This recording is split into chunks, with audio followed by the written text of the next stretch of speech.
তুমি যে একটা চাষা, এটার প্রমাণ তুমি এই মাত্র আবারও দিলা।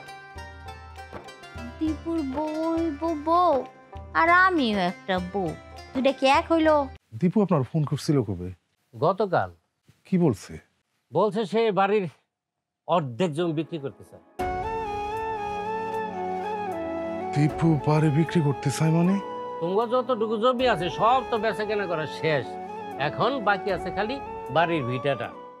এই জায়গায় একটা বড় বিল্ডিং উঠামু, কি কও? বিল্ডিং উঠাইবা? হ্যাঁ। ওই বিল্ডিং এ সবই থাকবো, খালি আমার পোলাটা থাকবো না।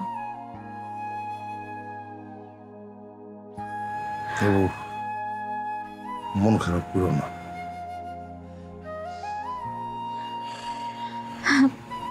তুমিও মন খারাপ করো না। মন খারাপের কি আছে?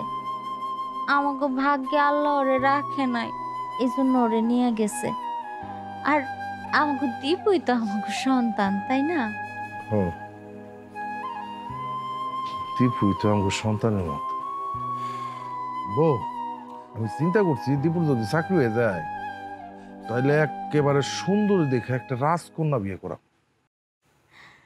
তুমি বউয়ের কি বুঝো যে তুমি সুন্দরী রাজকন্যা লইবা? এটা তুমি কি কইলে? আমি বউয়ের কি বুঝি না মানে?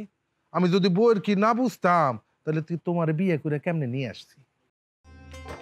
তুমি যে একটা চাষা, এটার প্রমাণ তুমি এই মাত্র আবারও দিলা।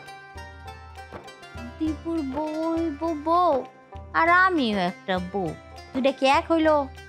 দীপুর বউ হইব মেলা শিক্ষিত, উষা, লম্বা, দেখতে অনেক সুন্দরী, ইংলিশে ফটর ফটর কথা কইব। আর আমারে দাও না, আমি কেমনে কথা কই?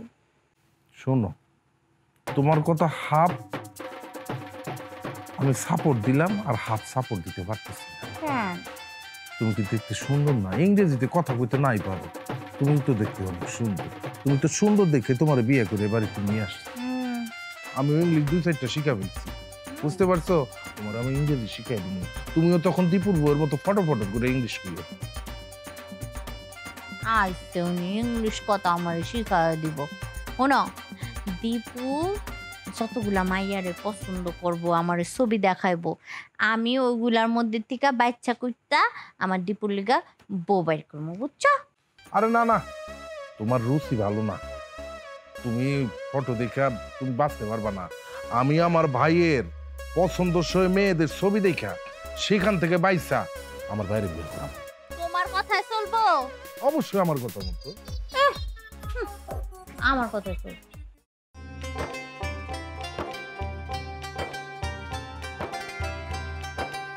কিরে হয় বেটা, এই এখন বই রয়েছে তো অন্তরি, ওখানে যা তাড়াতাড়ি। চলো না একলগে যাই। একসাথে যাই, খা বর্দা ঘুরে এখন যা তাড়াতাড়ি। কাস্টমার বই রয়েছে নোয়াবের মতন পায়ের পা দিয়ে বই রয়েছে।